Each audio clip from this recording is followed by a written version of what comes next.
Merci beaucoup Amélie Rosig, Vincent Berthezen, qui sont donc au château de Windsor. Cette image, la chapelle Saint-Georges que nous gardons à l'antenne, suite de l'édition spéciale à 17h en direct sur BFM TV. Frédéric Mitterrand est toujours sur ce plateau. J'accueille Alex Taylor, journaliste européen, ce qui signifie britannique de naissance, allemand d'adoption, français de nationalité. C'est un mélange. Il est sur ce plateau. Jérôme Caron est toujours avec nous, grand reporter au magazine Point de Vue, et Christian Roudeau, qui est journaliste et écrivain. Que se passe-t-il là, maintenant, en ce moment, que l'on ne voit pas?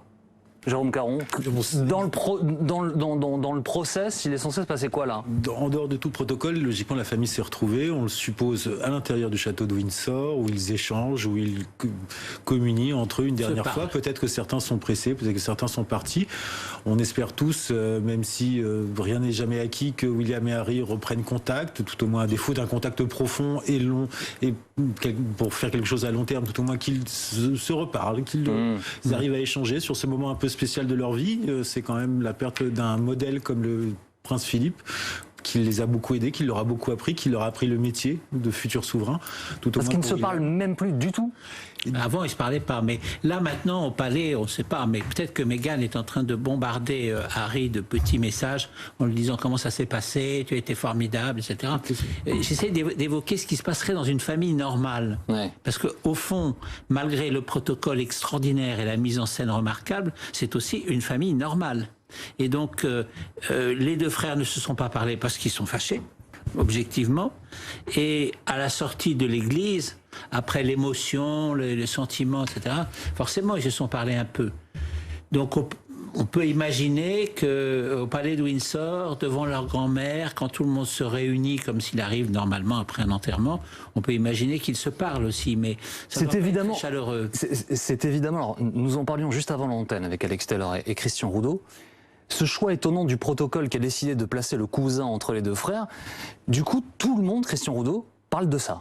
Mais alors que s'il n'avait pas été là, peut-être que ça serait passé plus rapidement. Ma lecture, qui vaut bien celle d'autres, c'est que c'est un excès de zèle du protocole. Ils pensent bien faire et souvent quand on veut bien faire, on en fait trop. C'est très, très, très étonnant. Mais moi, ce que je vois dans ces images, et ce qui fait peut-être ce mixte qui fait le succès de la monarchie, c'est ce mélange de pompe magnifique, de sobriété, et puis en même temps ce mélange de soap opéra où tous les deux, avec ces histoires, on est en train de spéculer autour de ces deux frères, autour de Meghan, et en même temps un morceau d'histoire qui s'en va aujourd'hui.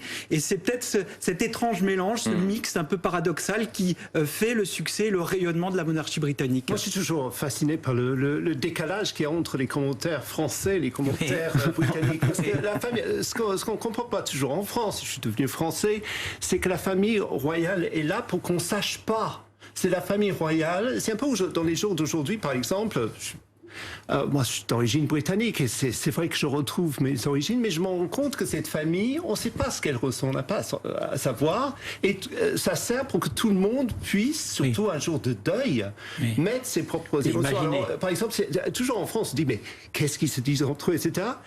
Les gens ne posent pas ce genre de questions sur les chaînes britanniques, par exemple. Je les regarde parce que je savais que je cherche des pépites. Qu'est-ce que je vais dire quand je vais venir sur BFM TV? Mais en fait, on ne pose pas ce genre de questions sur les chaînes britanniques. Mais dans les tabloïds aussi, dans les tabloïds britanniques en permanence. La famille royale est là pour qu'on ne sache pas. Parce qu'à partir du moment où on sait...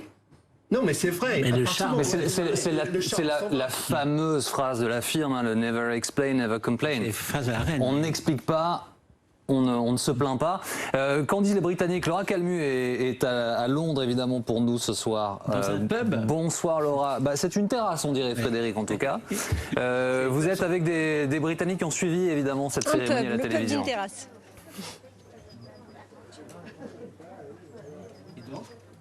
Oui, exactement. Je suis avec Roselyne qui a suivi cet événement à la télévision comme beaucoup de Britanniques. Et il y avait notamment cette minute de silence qui, pour tous les Britanniques, était un moment extrêmement important. Une minute pendant laquelle ils se sont rappelés de cette figure indissociable de la reine qui a consacré toute sa vie à la couronne. Alors je suis avec Roselyne qui a regardé cet événement.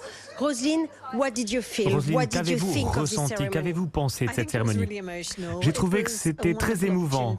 C'était une formidable occasion pour que tout le monde se réunisse après les restrictions, après le confinement. À cause du confinement, nous n'avons pas pu être là en personne. Je viens de Windsor, donc c'était réellement un bon moment pour se réunir. Ça aurait pu être un moment plus ouvert, mais j'ai trouvé que c'était réellement un très bon moment. C'était télévisé, évidemment, mais c'était triste de voir la reine, triste de la voir seule après avoir passé toutes ces années aux côtés de quelqu'un, mais j'ai trouvé que c'était un très bel hommage qui lui était rendu.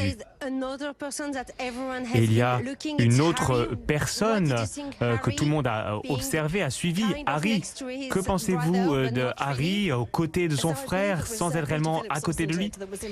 Oui, il y avait deux personnes entre les deux frères, alors je ne sais pas quoi penser. J'étais heureuse de voir Harry de retour, nous étions ravis de voir qu'il a pu venir au Royaume-Uni. Évidemment, je pense qu'il y a des différends entre ses frères, mais ces différends seront réglés en privé.